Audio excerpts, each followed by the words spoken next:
ઉજ્જૈનમાં રાજા ભોજ સત્તામાં છે, મહાન રાજા ભોજ, ગંગુતેલી વાળો રાજા ભોજ સત્તામાં છે. એટલે તમે સમજી ગયા ઉજ્જૈનમાં રાજા ભોજ છે અને પાટણમાં છે આપણા ભાઈ ભીમદેવ.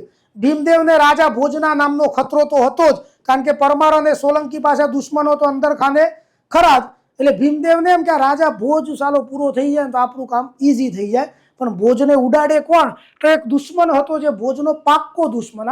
અમુક ના હોય સમ ખાવા જેવા દુશ્મન હોય કે આ મારી સામે સારું ક્યારેય ના કરી શકે, એવો પાક્કો દુશ્મન ચેદી પ્રદેશનો રાજા હતો કર્ણ. ચેદી પ્રદેશ મધ્યપ્રદેશની ઊંધી બાજુ, એક બાજુ ગુજરાત ને બીજી બાજુ ચેદી પ્રદેશ કહેવાય. તો આ ચેદી પ્રદેશ અને ત્યાંનો રાજા છે કર્ણ. આ પેલા ભાઈ ભોજનો પાક્કો દુશ્મન છે અને એને ભોજને ઉડાડવો છે પણ કઈ મેર પડતો નથી. એટલે ભીમદેવે એને મદદ કરી કે તારે ભાઈ ભોજને ઉડાડવામાં મદદ જોઈએ છે કે 100% હું તને મદદ કરું. મારા અમુક મિત્રો છે તારા પક્ષે જોડાશી, ભોજના પક્ષે નહીં રહે અને તું ભોજને ઉડાડ દે. થતી હું મારી બધી મદદ, હું લડવા નહીં આવું, બધું તમને મેનેજમેન્ટ કરી આપીશ.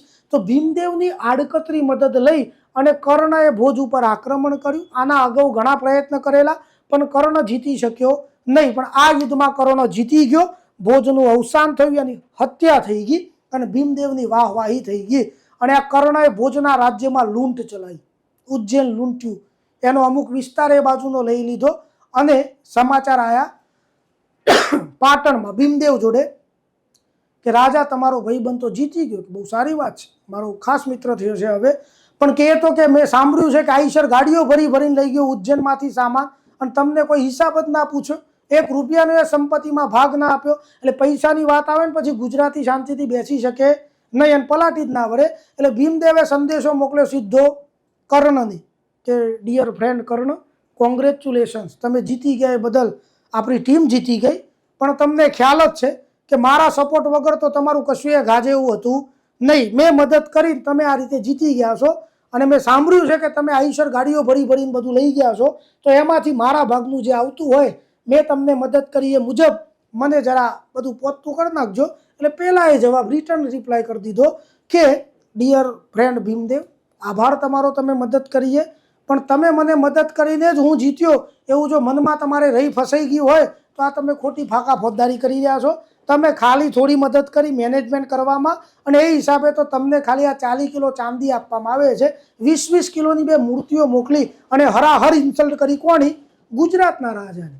ગુજરાતીને તમે લાફો મારો તો ચાલે પણ પૈસાની બાબતે મજાક કરાય નહીં. અને અહીંયા તો ગુજરાતના પાટણ પતિને આવી પૈસાની 40 કિલો સોનું એને ચાંદી મોકલ્યું એટલે ભીમદેવનું તો પિત્તો ગયો સાહેબ. એને તો લશ્કર માટે આહવાન આપી દીધું, લશ્કર તૈયાર, આપણે આક્રમણ કરવાનું ચેદી પ્રદેશ. એટલે બધાને એમ કહેતો એનો મિત્ર છે, આપણા રાજાનો ભાઈબંધ છે, કા આક્રમણ કરવાનું છે.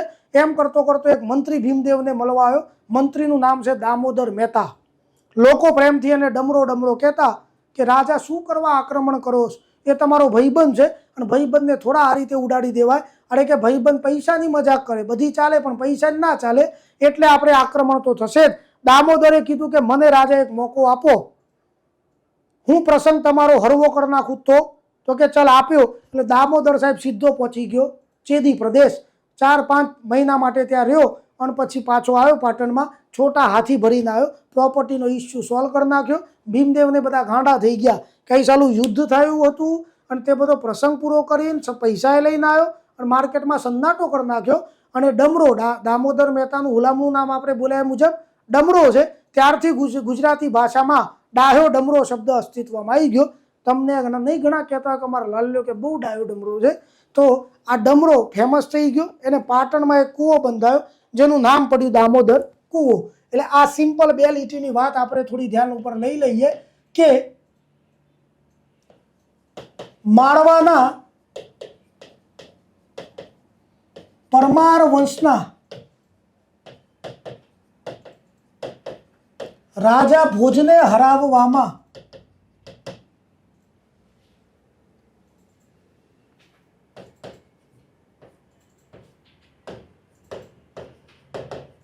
ભીમદેવ પહેલાએ ચેદી પ્રદેશના રાજા કર્ણને મદદ કરી હતી.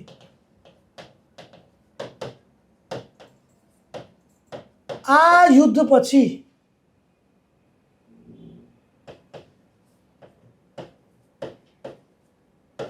ભીમદેવ અને કર્ણ વચ્ચે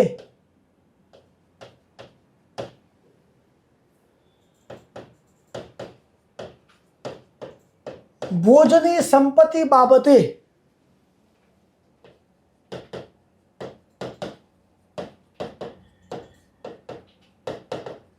વિવાદ ઊભો થયો, જે ભીમદેવના મંત્રી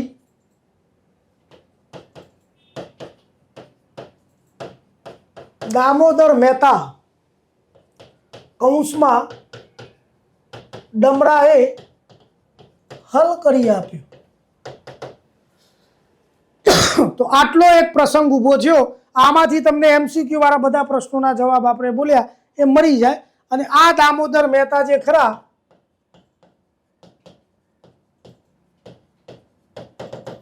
એમને પાટણમાં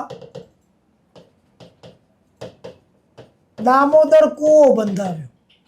દામોદર કૂવો છે ભાઈ, હા, દામોદર કુંડ નથી. દામોદર કુંડ એટલે નરસિંહ કાકા વાળી વાત, જુનાગઢ. આ દામોદર કૂવો છે. તો આ વાતો થઈ આપણા પાટણપતિ ભીમદેવ પહેલાની.